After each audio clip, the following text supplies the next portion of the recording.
మనము కూచిపూడి మేకప్కి సంబంధించిన ఐటమ్స్ వాటి గురించి తెలుసుకున్నాము. ఫస్ట్ ఇది వచ్చేసరికి ఫౌండేషన్ అని చెప్తున్నాము. ఇది మనకి ట్యూబ్లోనూ దొరుకుతుంది, లేదు అని అంటే రోల్ అంటే మనకి లిప్స్టిక్ లాగానో దొరుకుతుంది. ఏదైనా తీసుకోవచ్చు. ఫస్ట్ ఇది వేస్తాము, ఇది ఫౌండేషన్. దాని తర్వాత పాన్ కేక్ అంటాము. ఇది వచ్చేసరికి నెంబర్ ఆఫ్ నెంబర్స్ అవైలబిలిటీలో ఉంటాయి. అంటే చాలా డార్క్ కలర్, అంటే చాలా నల్లగా ఉన్న పిల్లలకైతే వేరే నెంబర్ ఉంటుంది. ఇది అయితే నార్మల్ ఫేస్ ప్యాక్, ఇది ఎవరైనా ఇదే యూజ్ చేయొచ్చు. ఇది వేసిన తర్వాత ఈ ఫౌండేషన్ వేసిన తర్వాత ఇది వేస్తాము. దీని తర్వాత పౌడర్ అంటాము, ఇది ఫేస్ పౌడరు. ఇది వాడిన తర్వాత ఇది వాడతాం. దీనిది ఏంటంటే ఈ స్పాంజ్ని యూజ్ చేసుకొని స్పాంజ్ని ఇలాగ వాటర్లో డిప్ చేసి మొత్తం ఇలా గట్టిగా అన్న తర్వాత దీన్ని ఇలాగ రోల్ చేసుకొని ఫేస్ మీద అప్లై చేయడం జరుగుతుంది. ఇలా అప్లై చేసేటప్పుడు మీకు ఏదైనా స్కిన్ ఎలర్జీ కానీ ఏదైనా అనిపిస్తే, మేకప్ పడదు అనేది కనుక ఎవరికైనా అలా అనిపిస్తే కనుక ఈ వాటర్లో ఉడుకులోని వాటర్ అని చెప్పి మనకి దొరుకుతుంది బయట. అది మనకి 120-150 రూపీస్ పడుతుంది. ఆ ఉడుకులోని వాటర్ తీసుకొని 2 or 3 డ్రాప్స్ చాలు, ఎక్కువ అవసరం లేదు. 2 or 3 డ్రాప్స్ వేసేసి మనం వేయంగానే అది మిక్స్ అయిపోతుంది. దాన్ని తీసుకొని మనం ఈ పాన్ కేక్ని అప్లై చేసుకుంటాము, సరిపోతుంది. ఈ 3 వేసుకున్న తర్వాత ఇప్పుడు కాటుక దగ్గరికి వస్తున్నాము. ఇది నార్మల్ మనందరికీ అవైలబుల్లో ఉండేదేనండి. ఐటెక్స్ కాటుక నేను తీసుకునేది. ఈ ఐటెక్స్ కాటుకని యూజ్ చేసుకొని ఇది వచ్చేసరికి 3 నెంబర్ బ్రష్ నార్మల్గా మనకి బయట దొరుకుతాయి. ఇది తీసుకొని ఇలా చేసుకున్న తర్వాత ప్రతిసారి మనం ఇలా తీసుకున్న తర్వాత ఇక్కడ అప్లై చేస్తాం. ఎందుకు అప్లై చేస్తామంటే ఇప్పుడు ఇక్కడ ఈ ఆయిల్ని తీసుకొని నార్మల్, ఇది కోకోనట్ ఆయిల్, జస్ట్ 1 డ్రాప్ అంతే, ఎక్కువ అవసరం లేదు. తీసుకున్న తర్వాత ఒక డ్రాప్ వేసి దీన్ని తీసుకొని ఇలా అనుకుంటే బ్రష్ అన్ని వైపులా కూడా ఈక్వల్గా కాటుక అనేది స్ప్రెడ్ అవుతుంది. అందుకని ఇలా అనుకోవాలి మనం. ఇలా అనుకున్న తర్వాత ఫస్ట్ ఐబ్రోస్ అప్లై చేస్తాము. ఐబ్రోస్ తర్వాత మళ్ళీ కాటుకకి కూడా, అంటే కింద ఐస్కి కూడా ఇదే అప్లై చేస్తాం. ఓకేనా? ఒకవేళ పిల్లలకి ఎవరికైనా ఐబ్రోస్ సరిగ్గా షేప్ మనం గీయాలి అనుకుంటే ఈ పాన్ కేక్ ఐబ్రోస్ కనపడకుండా మనం అప్లై చేసుకోవాలి.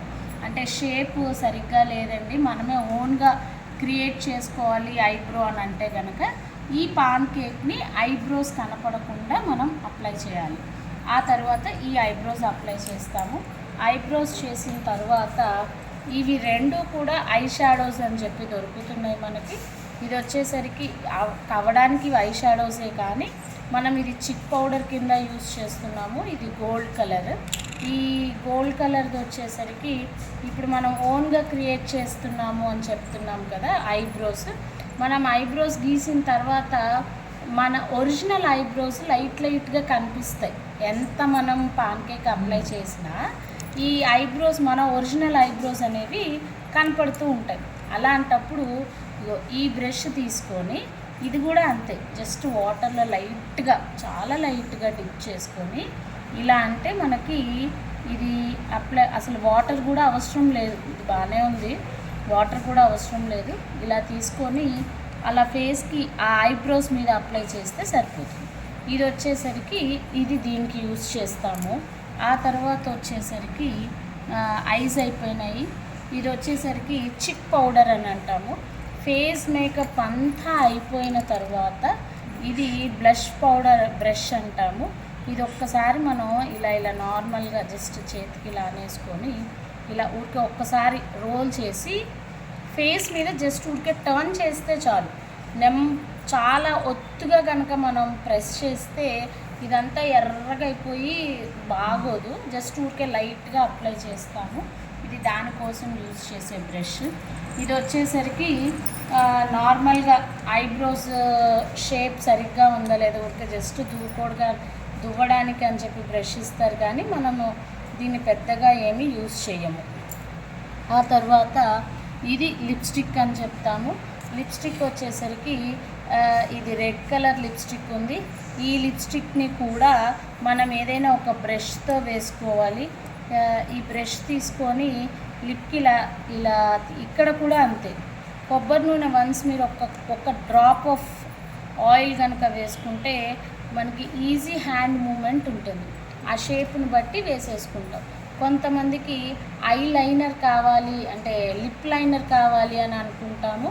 అలాంటప్పుడు కూడా ఇలాంటి బ్రష్ ఇంకొకటి తీసుకోవాలి. అప్పుడు ఐ లైనర్ లిప్ లైనర్ కావాలి అని అంటే ఇలాంటిదే సన్నటి బ్రష్ ఒకటి తీసుకొని, ఆల్రెడీ కాటకాయ ఉంటుంది కాబట్టి ఈ రెడ్ మీద బ్లాక్ వేస్తే అది మెరూన్, డార్క్ మెరూన్ అయిపోతుంది.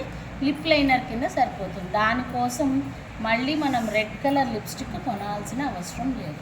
కాకపోతే కాటుక చాలా లైట్గా తీసుకుంటే సరిపోతుంది. ఇది తర్వాత వచ్చేసరికి ఇది స్టిక్కర్స్ చెప్తున్నాము. ఇది ఒకటి, దీనికి గమ్ అవసరం లేదు. ఈ స్టిక్కర్ తీసుకొని స్టిక్కర్ నార్మల్గా పెట్టేసుకొని, ఇది వైట్ తిలకము. ఈ వైట్ తిలకాన్ని వి షేప్లో పెడతాం. అంటే మనం కళ్యాణం బొట్టు పెడతామంటాం కదా, అలాగా స్టిక్కర్ కింద పెడతాము.